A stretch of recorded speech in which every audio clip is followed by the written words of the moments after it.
Tuesday, August 25th, 2020. Thank you to those of you joining us on the GBN Television Facebook page, the Grenada Broadcasting Network's YouTube channel, the website www.gbn.gd, GBN TV channel 7, 11 and 20, and of course the loyal listeners of Classic 105.5, 105.9, Hot 90 National Democratic Congress, former Minister of Finance, Nazim Burke. He's our guest this morning. Good morning, Mr. Burke. Good morning to you, Blossom, and good morning to all of your listeners, wherever they are, whatever time of day it happens to be in your part of the world. Good morning. Thank you very much for joining us. Thank you for having me here. Thank you for having me here. It's a very long time. Thank you. This morning, Mr. Burke, we would get into some issues of national importance, specifically economically here in Grenada. But before we do that, I feel like I need to ask you about an article that I saw over the weekend, publishing with the headline saying Nazim Burke put under criminal investigation. Yes. Have you seen the article, read the article, heard about the article? Having done so, Blossom, I've been led to the inescapable conclusion that this article is cowardly, it is deceitful, and it is disgusting. The first thing to notice about this article is that it appears as the lead story, the front page headline story of the paper. Being a weekly newspaper, what about this story affords it that national prominence at this time? My son was awarded the Island Scholarship in 2007 during the years of the NNP administration. He commenced his studies in 2008 and finished his degree in biomedical engineering in 2012 at the University of Toronto.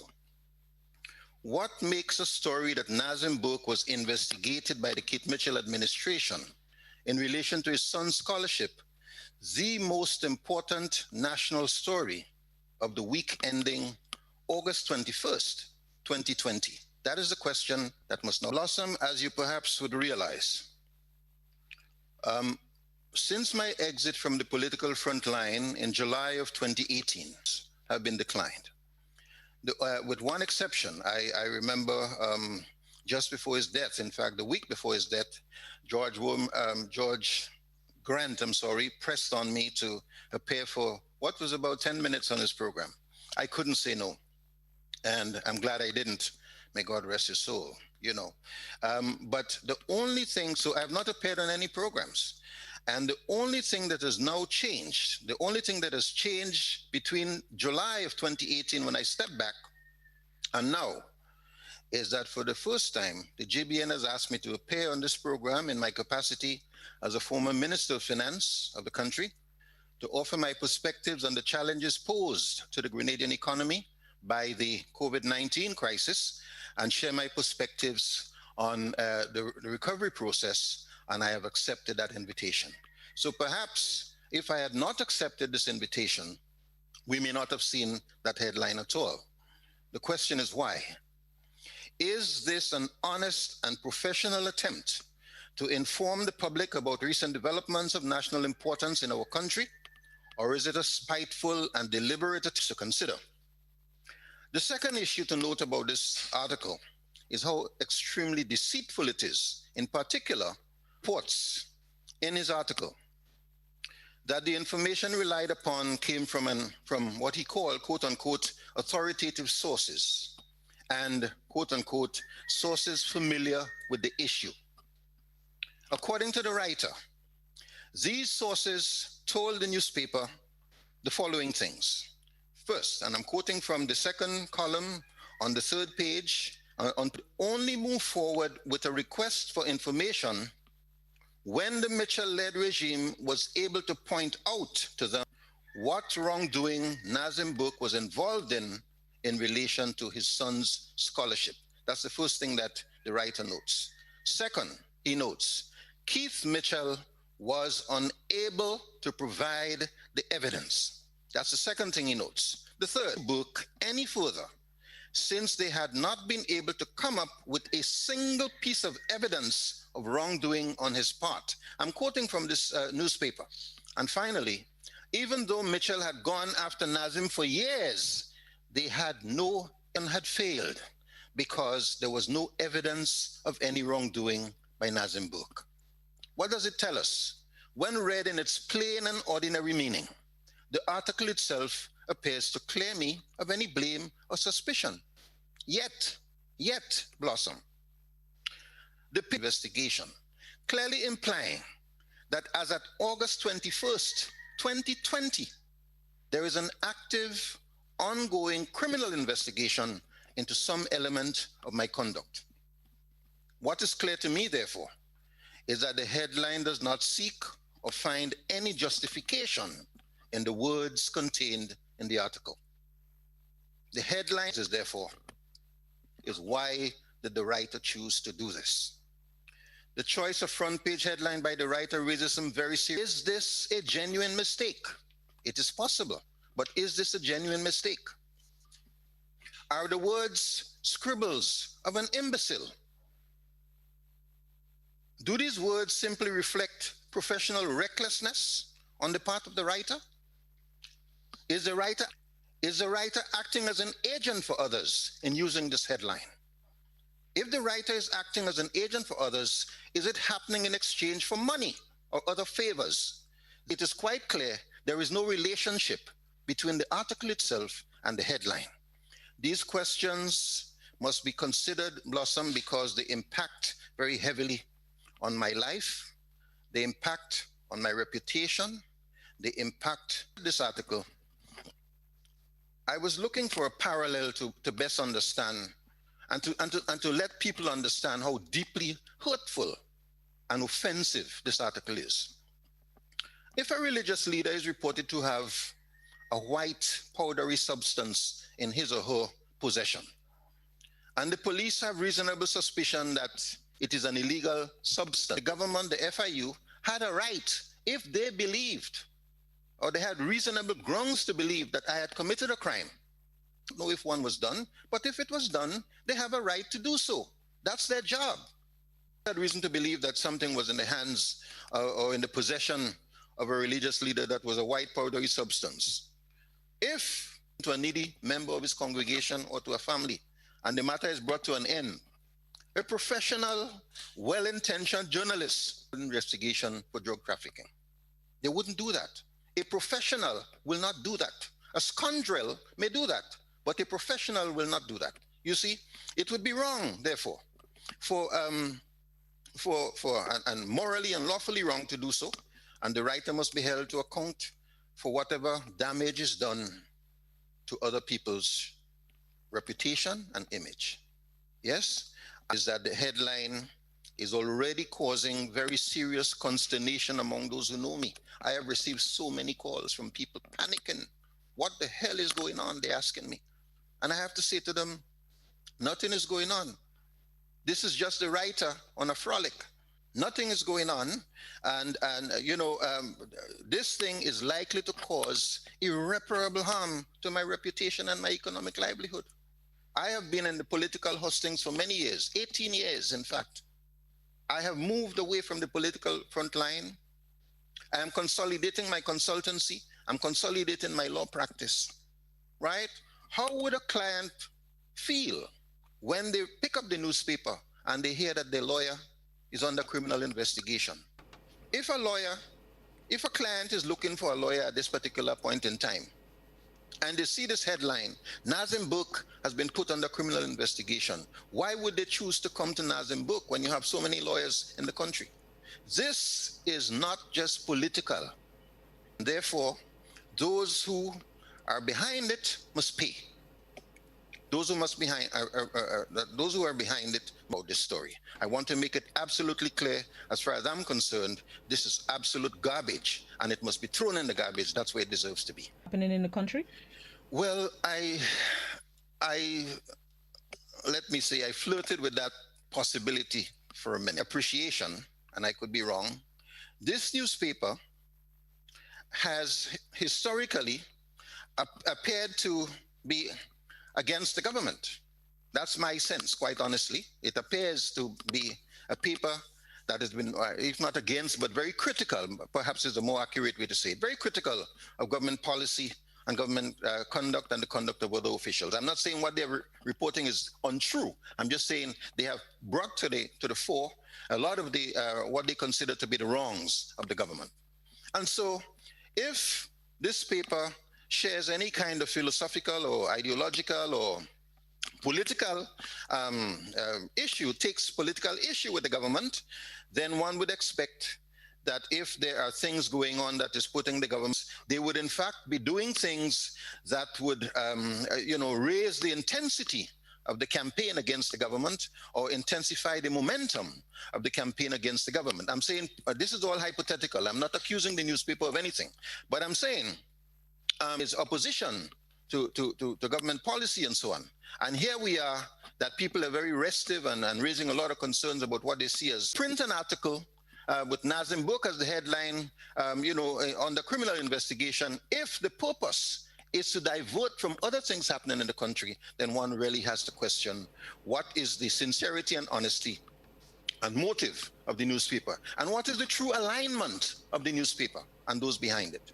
And finally, on this issue, in the interest of time, was there really an investigation, whether it was 5-10 years ago? Was there really an investigation? I have absolutely no idea. Okay. And what is sad is that the article closes out by saying that an approach was made to the press secretary would have required that person or suggested to that person, journalistic modicum would have suggested to that person that if you're going to call the government side on an issue like this, then call the person who is alleged to have been under investigation. This demonstrates beyond doubt the motive is not sincere, and those who are doing this must be held accountable. All right, let's move on now, Mr. Burke. The economic impact of COVID-19 from a point of view of a former Minister of Finance here in Grenada, bouncing back from the effects of the pandemic. What are your thoughts on the plans that have been highlighted by government going forward? Well, let me say, first of all, that that I think it's extremely important for us to do two things at the outset. First is to acknowledge the effort and contribution of all those who have worked so diligently and so at such great sacrifice to see Grenada through this most challenging period. I want to the virus themselves in that period of uncertainty and challenge, having to work in the midst of it and then having to go home to their families. I commend the doctors. We must commend all of the health workers. We must commend the police officers and the RGPF for the work that they did. We must commend the security guards and other persons, other essential workers all over the country who were making sacrifices so that we can be safe. I think it's extremely important to let the world know that we are proud of their efforts and to thank them for what they've done. I always made the point that every genuine opposition politician must have the courage to commend the government when it does something that is right and to criticize the government when it does something that is wrong. In this case, I believe that the government handled the COVID crisis well. And I want to commend the government for the work that they have done. I believe that the effort, the team that they've put together, working with them, the coordinators, the epidemiologists, and all of the team that worked in that period, testing, contact tracing regional bodies to ensure that Grenada was not caught in any kind of community spread. I think we must commend them for their efforts. Having said that, I think we have to say that all in all, we passed through fairly well. But that is on the health side. On the economic side, the impact has been, devastating. As you know, I mean, the numbers, we don't have all the numbers at this particular point in time, but we know that for an extended period of time, hundreds, perhaps thousands of workers, not perhaps thousands of workers were off the job. Many persons lost their incomes, and many people are still without an income. Many families who earned an independent living and were part of what we will call the informal economy, who did not have a steady job but would sell things to make a living, they were hurting.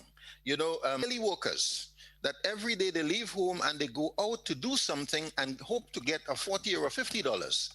And then they may get a job today, they may not get one for another 2 or 3 days, they may not get one for another week. So when things like this happen, and people don't need anybody to cut their grass, or nobody needs anybody to come and iron their clothes, all of these things hurt families. So the impact has been tremendous. And while the government has to its credit, put in place what is being called a stimulus package. The fact of the matter is that this package is really more a survival line that was thrown out, not one that is likely to stimulate the economy as to provide some income support for some of the families who have been hurting in this way.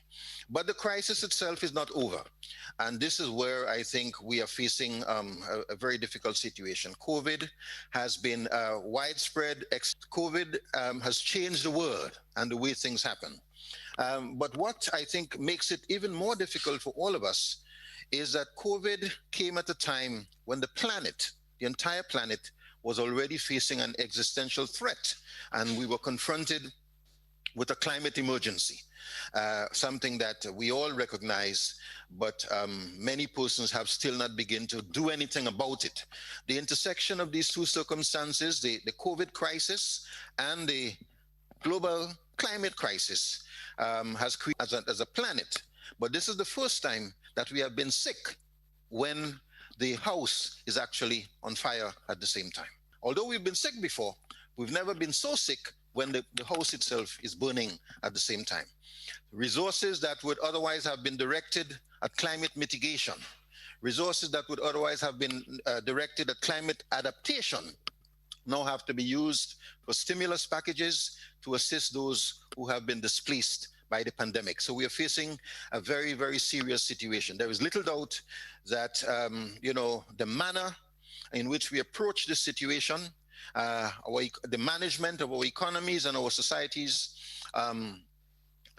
has had an impact. In other words, this is not just an accident. This is the result of human behavior in large respects, both in terms of we are facing a qualitatively new situation, and our future as a planet will depend on how we treat with the present situation. We are really at an inflection point, and what happens from here as a country and as a region and as a planet is going to determine our future. We are really in that mix of uncertainty. For us in Grenada, Blossom, and the Caribbean, I might add, we are saddled with the added burden of natural disasters, hurricanes, volcanic eruptions, with the consequent threat of tsunamis when those come, and the risk of rising sea levels. All of these events happen in the Caribbean where we are. So in addition to the climate crisis, in addition to the pandemic, we have this annual situation when natural disasters are hitting our countries hard.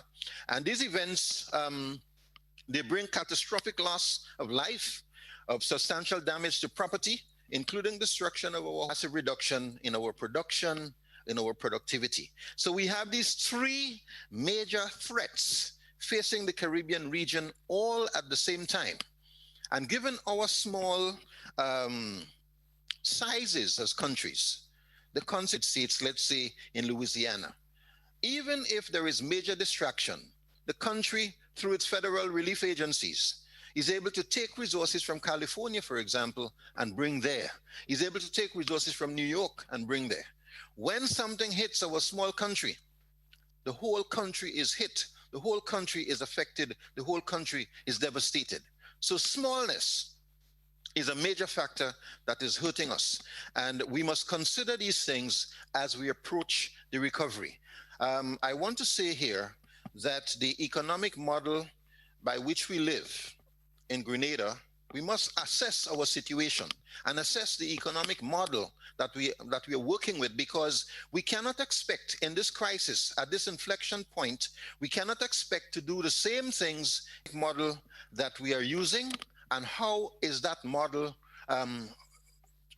worked for us in the past? What changes will account what we are facing with the climate crisis? And while these things produce, their own threats, they do create some adjustment for capital expansion and job creation and government revenues. We have put a tremendous amount of dependence on government revenues. So when these things happen, given the seasonal nature and the vulnerable nature of tourism and citizenship by investment and such activity, when there is economic shock in the major countries, it effectively cripples our economy. This model relegates agriculture and related economic activity to a secondary role, sadly, where it is largely unplanned, it is undirected, It is unsupervised and left almost entirely to the initiative of those individual farmers who are doing what they can do as best as they can. The consequences of this model is that we cannot feed ourselves. At this moment, the Prime Minister reported recently in his address that revenues are down by 40%. The Minister of Education and her, half of the revenues that it would normally collect. And they are projecting that they will only collect half of the revenues by year end. They would have lost 181. The ability of the government, therefore, to finance its capital programs creates very serious problems. The government is therefore forced to borrow monies at high interest rates, and we simply do not generate the kind of revenues in Grenada to service these loans in a comfortable and consistent way. So what we are facing here, I believe, is a serious threat. While protecting lives, we must ensure that our people do not descend into poverty. We must get our people back to work. We must help them to support their families. We must rebuild our economies. These are threats. These are challenges. At the same time, there are some so the challenge for us, I might say, is how to convert this crisis into an opportunity to build back our economy and our society in a more sustainable way, in a more inclusive way, in a more equitable way. What would you say, Mr. Burke, would be the number one thing that should be done to ensure that we bounce back better? I believe that step one is an assessment of what we have. And I think I've said a little bit about that. Step two is to identify the platforms upon which the recovery moves that we must look at, because as I'm saying, it must be sustainable first. We must take a very close look at the use of our lands in the country, how we use the land that we have, security and nutrition security. I believe that in there are some tremendous opportunities that we must examine. That's the first pillar for rebuilding that must be targeted, focused, and resources put to attention. The second one has to do with our infrastructure and our built environment. You know, our roads, our buildings, our how we build, what we build, where we build, how we ensure that whatever we build and do is done in a way that is sustainable, is done in a way that is energy efficient, is done after the adequate ecosystem by what we do, and how we are going to ensure that we are doing things in a way that we can enjoy the benefits of what we do, but we do it in a way that succeeding generations can also enjoy the benefit of what we have. So I want to suggest first, land use, ocean use, food and nutrition security as one platform that must be examined. Second, our infrastructure and our built-out environment. In all of this, let me say that what the government is really seeking to do is more than just the survival line, the survival kit, the lifeline that it threw out a moment ago. It is looking to engage in capital expansion to create jobs and to stimulate economic activity. So the question is going to be, first, what sectors, what projects, what activities do we spend monies on that will create jobs and stimulate economic growth, but doing so in a way that is protective of our climate, doing so in a way that does not leave anybody behind, doing so in a way that we can share the results of our efforts in a fairly equitable way, that some people don't get everything and some people get nothing. Yes? So I believe that our infrastructure development and our built environment creates wonderful opportunities to do that. I believe that the land use, ocean use, and food and nutrition security creates great opportunity to do that. The third platform that I'm seeing is the generation and use of energy. Energy, Grenada's energy bill, fuel import bill, I should say, is 2.5 times the country's export earnings. Yes, and as we know, the fuel that we are importing is fuel that is creating for us serious pollution as far as transport is concerned, as well as carbon emissions as far as our planet is concerned.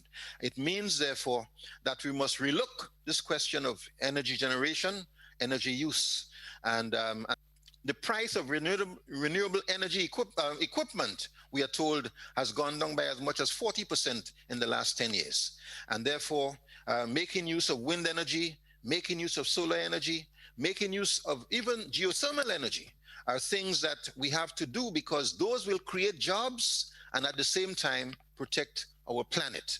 We can do these things. The opportunities are there. And I want to suggest that these three pillars are going to be the foundations of growth, the foundations of job creation, the foundations of sustainable development. The fourth pillar that we must address has to do with the social side. As we grow, as we build our economy in an inclusive way, in an equitable way, as in a sustainable way, we must address this question of social protection overall. And I'm using the word protection here in its widest context, protection to include that they are safe. A woman should not be panicking because she's walking at 9 o'clock at night coming home from work. So we have to address the question of predatory behavior. Integrity is not under threat from rapes, from violence, from attacks in the home, from domestic violence and so on. We must address that question of personal security. The second level of security, social security, that we must address has definitely persons who are doing well in Grenada, Blossom, but there are families that are hurting. There are families that are hurting. There are many families who would just love and flush a toilet and they don't have to worry about anything else. They would love to have running water like everybody else. These are things that we must address. We must provide opportunities for people, give them a chance to do what they want to do for themselves and do best. They must not be in a position where every time they need a $50, they have to go and beg somebody for it, and the person may even abuse them before they give them, tell them all kinds of derogatory things before they give them. It hurts their dignity as human beings, and we have a responsibility to ensure that everyone feels dignified, everyone feels that that the self-esteem is protected, and the government therefore has a big job on its hand to create that kind of income security, give people a chance to earn for themselves. And families who cannot earn, ensure that the systems are in place that they can have some measure of support, whether it's by way of pensions or by way of maternity benefits, or by way of accident benefits, or by way of unemployment benefits. A system be developed to ensure that that happens. I am not suggesting that the government has a well of money and can do these things at this time. I made the point earlier that revenues are limited. But in order for the government to get more revenue, it has to invest. It has to invest in activities and projects that will themselves generate jobs, generate incomes, so that the government can in turn tax the corporations, can in turn tax the individuals, and raise the revenues that it needs in order to go forward. We are a small country. We may never be able to raise all the monies that we need. But if we are acting together as a nation, where everyone understands the challenges and everyone feels that we are in this together, but we're not all in the same boat. We are in the sea together, but some people are in yachts and some are in little oaring boats, you know? Mr. Burke, unfortunately, we need to end the program here, but before we go, I need to ask, do you have plans to return to active politics, or are you open to returning to active politics? I have some questions in the WhatsApp that's asking that same thing, as well as on Facebook. At this moment, I have no particular plans to return to politics, but I should say to you an important lesson, that you never say never. You don't know, right? We really don't know. We don't control the future. I never knew that I would not be able, we would find ourselves in a position where my relative died and I can't go to the funeral right here in Grenada, and that I would not be able to go to Canada to be there with him on Friday. I wish I could be there. You know, I don't